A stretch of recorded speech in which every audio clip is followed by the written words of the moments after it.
खान साहब की ज़िंदगी का मसला है बाकी सारे मसाइल के साथ साथ। तो अलग अलग इत्तलात उनकी सेहत के हवाले से आती रहती हैं, और अब तो जो सोर्सेज आपको खबर देते हैं आप उन पर भी भरोसा नहीं कर सकते। उसकी वजह यह है कि इंटेलिजेंस एजेंसियों ने बड़े ज़बरदस्त तरीके से कंट्रोल कर लिया पूरे निज़ाम को, हर चीज़ को। तो अब जो सोर्सेज से खबर आती है उसको भी बहुत ज़्यादा वेरीफाई करना पड़ता है। हम यानी मेरे जैसा सहाफ़ी जो है वो डायरेक्टली मैं उठा के कोई खबर दे नहीं सकता सोर्सेज की बुनियाद के ऊपर।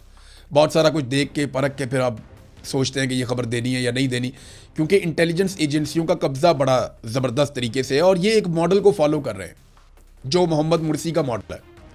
मुर्सी के मॉडल को ये फॉलो कर रहे हैं, वहीं से इन्होंने गाइडेंस ली है। मुर्सी भी जेल से ये कहता था कि ये मुझे मार देंगे, अगर मैं मर गया तो ज़िम्मेदार फील्ड मार्शल होगा। मुर्सी को भी कहते तन्हाई में डाला गया था।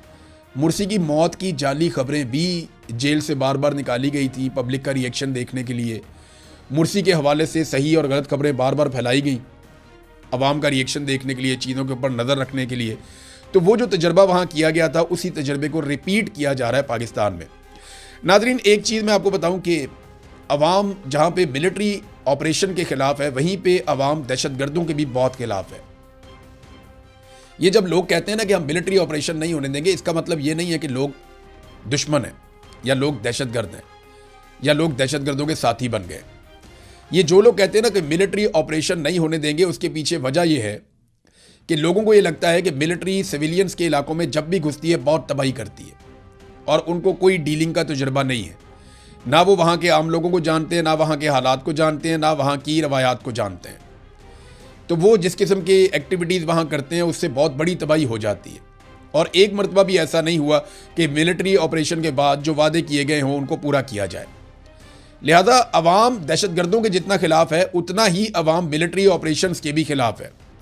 लेकिन जब यही ऑपरेशंस पुलिस करें तो अवाम बड़ी तादाद में निकल कर पुलिस के साथ मिल जाती है। ये दीर में एक अवामी लश्कर निकला और पुलिस स्टेशन के ऊपर हमले की कोशिश की जा रही थी। बड़ा खौफनाक अटैक था। मुसल्ला हमला अवर 14 अगस्त से पहले दीर पुलिस लाइन पर कब्जा करना चाहते थे, मगर आम शहरी निकले, उन्होंने हथियार उठाए और पुलिस के साथ जाकर खड़े हो गए शाना बशाना। तो शहरियों ने इतना शानदार मुकाबला किया कि दहशतगर्दों को पसपा होना पड़ा। फिर बाद में कुछ वीडियो तस्वीरें आई, बड़े खूबसूरत मनाज़िर थे। पुलिस वाले जो है वो आम शहरियों के गले मिल रहे थे, दोनों मिलकर एक दूसरे को मुबारकबाद दे रहे थे, क्योंकि इन दोनों ने मिलकर उन दहशतगर्दों को शिकस्त दी जिन्हें पाकिस्तान की मिलिट्री एस्टेब्लिशमेंट ने पाकिस्तान के अंदर दाखिल किया और लाकर उनको यहाँ पे बसाया। जनरल बाजवा, जनरल नदीम अंजुम, जिन दहशतगर्दों को अपनी सियासी जमातों के साथ मिलकर पाकिस्तान में लेकर आए थे, उन दहशतगर्दों को अवाम ने और पुलिस ने मिलकर कल के दिन में खुदेड़ा है और उसके बाद वो जश्न मना रहे थे।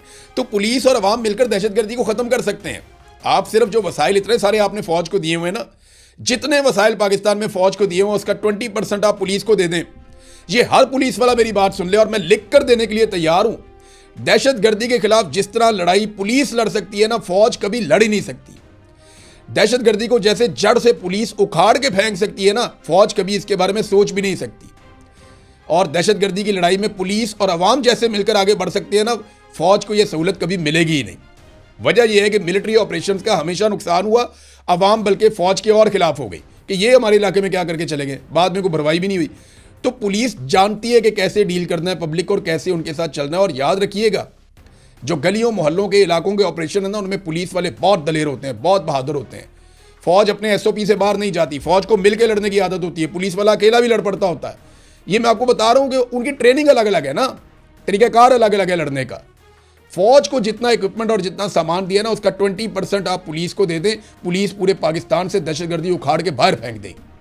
ये मैं गारंटी कर रहा हूं आपको, और मैं लिख के देने को तैयार हूं। ये अगर पाकिस्तान से 1 साल के अंदर अंदर दहशतगर्दी का खात्मा ना हो जाए तो आप जो मर्जी कहिएगा, सिर्फ पुलिस को आप फ्री हैंड दें, पुलिस को आप इख्तियारात दें और पुलिस को आप वसाइल मुहैया करें, और फिर आप देखें पुलिस करती क्या है। और अवाम भी पुलिस के साथ खड़ी हो जाएगी। ये मैं अच्छी तरह जानता हूँ, चाहे बलूचिस्तान हो, चाहे खैबर पख्तूनख्वा हो, चाहे पंजाब हो, चाहे सिंध हो, कहीं पे भी हो, हर जगह पे पुलिस अवाम इकट्ठे खड़े हो जाएंगे, क्योंकि पुलिस पे लोग भरोसा करेंगे दहशतगर्दों के खिलाफ लड़ाई में। फौज वाला जो है ना, वो मॉडल बार बार फेल हुआ, वो दोबारा नहीं करना चाहिए। नाज़रीन, हुकूमत ने अपने हदफ से 100 अरब रुपए ज़ायद पेट्रोलियम लेवी इकट्ठी कर ली है अब तक। अंदाज़ा करें आप, जो हदफ मुकर्रर किया था ना, कि इतनी पेट्रोलियम लेवी हमने इकट्ठी करनी है, उससे 100 अरब रुपए जायद पेट्रोलियम लेवी हुकूमत ने इकट्ठी कर दी है। कैसी अवाम की जेबें काटी हैं इन्होंने, किस तरीके से अवाम को इन्होंने चूना लगाया। और ये पेट्रोलियम लेवी क्या है जी, कभी इन्वायरमेंट के नाम पे, कभी इसके नाम पे, कभी उसके नाम पे लेवियाँ इकट्ठी कर ली। और ये वो टैक्स है जिसको जस्टिफाई किया ही नहीं जा सकता, कभी भी नहीं किया जा सकता। तो वो 100 अरब रुपए इजाफी अवाम की जेबों से काट के इन्होंने निकाल लिया। खान साहब की ज़िंदगी का मसला है बाकी सारे मसाइल के साथ साथ। तो अलग अलग इत्तलात उनकी सेहत के हवाले से आती रहती हैं, और अब तो जो सोर्सेज आपको खबर देते हैं आप उन पर भी भरोसा नहीं कर सकते। उसकी वजह यह है कि इंटेलिजेंस एजेंसियों ने बड़े ज़बरदस्त तरीके से कंट्रोल कर लिया पूरे निज़ाम को, हर चीज़ को। तो अब जो सोर्सेज से खबर आती है उसको भी बहुत ज़्यादा वेरीफाई करना पड़ता है। हम यानी मेरे जैसा सहाफ़ी जो है वो डायरेक्टली मैं उठा के कोई खबर दे नहीं सकता सोर्सेज की बुनियाद के ऊपर। बहुत सारा कुछ देख के परख के फिर आप सोचते हैं कि ये खबर देनी है या नहीं देनी, क्योंकि इंटेलिजेंस एजेंसियों का कब्ज़ा बड़ा ज़बरदस्त तरीके से है और ये एक मॉडल को फॉलो कर रहे हैं जो मोहम्मद मुर्सी का मॉडल है। मुर्सी के मॉडल को ये फॉलो कर रहे हैं, वहीं से इन्होंने गाइडेंस ली है। मुर्सी भी जेल से ये कहता था कि ये मुझे मार देंगे, अगर मैं मर गया तो ज़िम्मेदार फील्ड मार्शल होगा। मुर्सी को भी कहते तन्हाई में डाला गया था। मुर्सी की मौत की जाली खबरें भी जेल से बार बार निकाली गई थी पब्लिक का रिएक्शन देखने के लिए।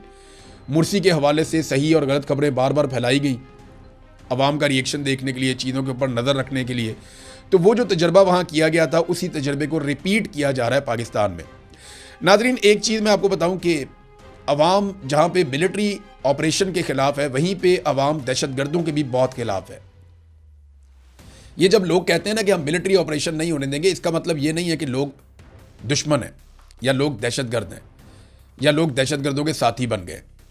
ये जो लोग कहते हैं ना कि मिलिट्री ऑपरेशन नहीं होने देंगे, उसके पीछे वजह यह है कि लोगों को ये लगता है कि मिलिट्री सिविलियंस के इलाकों में जब भी घुसती है बहुत तबाही करती है और उनको कोई डीलिंग का तजुर्बा नहीं है। ना वो वहाँ के आम लोगों को जानते हैं, ना वहाँ के हालात को जानते हैं, ना वहाँ की रवायात को जानते हैं। तो वो जिस किस्म की एक्टिविटीज़ वहाँ करते हैं उससे बहुत बड़ी तबाही हो जाती है। और एक मरतबा भी ऐसा नहीं हुआ कि मिलिट्री ऑपरेशन के बाद जो वादे किए गए हों उनको पूरा किया जाए। लिहाजा अवाम दहशतगर्दों के जितना खिलाफ है उतना ही अवाम मिलिट्री ऑपरेशंस के भी खिलाफ है। लेकिन जब यही ऑपरेशंस पुलिस करें तो अवाम बड़ी तादाद में निकल कर पुलिस के साथ मिल जाती है। ये दीर में एक अवामी लश्कर निकला और पुलिस स्टेशन के ऊपर हमले की कोशिश की जा रही थी। बड़ा खौफनाक अटैक था, मुसल्ला हमला। और 14 अगस्त से पहले दीर पुलिस लाइन पर कब्जा करना चाहते थे, मगर आम शहरी निकले, उन्होंने हथियार उठाए और पुलिस के साथ जाकर खड़े हो गए शाना बशाना। तो शहरियों ने इतना शानदार मुकाबला किया कि दहशतगर्दों को पसपा होना पड़ा।